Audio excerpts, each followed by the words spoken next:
So the first thing we always do when we're working on a suit from the comics is we look at the comics. So when we were looking at the black suit's actually deceptively very simple because it just looks like an inverted version of a Spider-Man suit. It's all black and it's got the white spider on it. So originally when we looked at that suit, we translated it almost, I don't want to say one-to-one, but very similarly into the game.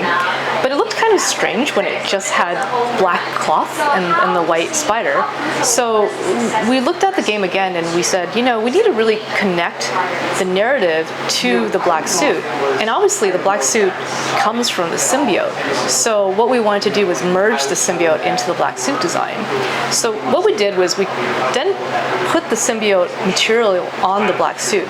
So you can see that it's always kind of slowly moving if you ever stop and observe the material. Because we wanted you to get the feeling that the symbiote is semi-liquid and it's somewhat alive. And then the other thing that we added was we added these tendrils that are actually on the suit itself, just to make sure you always remember that there's some connection to the symbiote. And in the game, as you know, the symbiote does affect Peter. So Peter is more aggressive, and people like Miles and Genki notice that aggression. So we wanted to reflect that in that suit design because we want the Miles and Genki to look at Peter and say, oh wow, this black suit is very powerful. But there's also something very disturbing and not right about it. The really cool thing about having the PlayStation 5 being so powerful is that you can have more of everything. So our lighting is much higher fidelity. Our reflections in particular, to me, are particularly impressive. Just even reflections in puddles, reflections in our water, reflections on surfaces. I think our ray tracing has continued to improve. And the other thing that also I'm excited about is just our draw distance and the fidelity of our city. Because now we're able to use web wings and glide over buildings, where before you had to swing and you were really limited by the attach point of the webs. But the web wings actually allow the player to swing even or glide even higher than ever before. And because of this, you can now see more of the city, more of the horizon. So it's very important to me that the fidelity of the city, even at those really long distances, is consistent all the way through.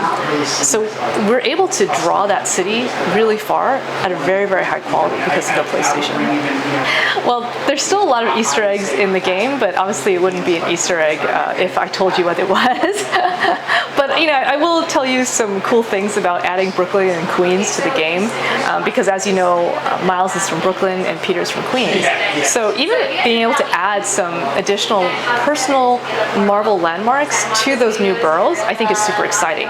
So for example, you can go to Brooklyn Vision's Academy, which is where Miles goes to school. You'll be able to visit Midtown High, which is where Peter went to school. And one location I'm particularly excited about is just going to Aunt May's house, because that is where Peter Parker grew up. And just being able to visit that house and learn more about Peter is very, very exciting to me. Yeah. But we actually, it was actually really cool because we did utilize different methods of getting this type of fidelity on this project. We actually did have a photographer in New York City, and we would actually message him and tell him, hey, can you take a really, really nice picture of this building? Or we really, really like this brick on this particular building. Can you go over there and take pictures of those windows and those bricks for us? And then he had really nice cameras, so he was able to take some really high fidelity images for us. But in terms of scanning, we were not able really to scan individual buildings. We still have to use instances because it'll take for us forever to make every single building unique. And then also in terms of just regular reference, we looked online for reference. We also looked at satellite imagery as well. And then some of us actually have visited New York several times, but we didn't really scan any of the buildings or anything.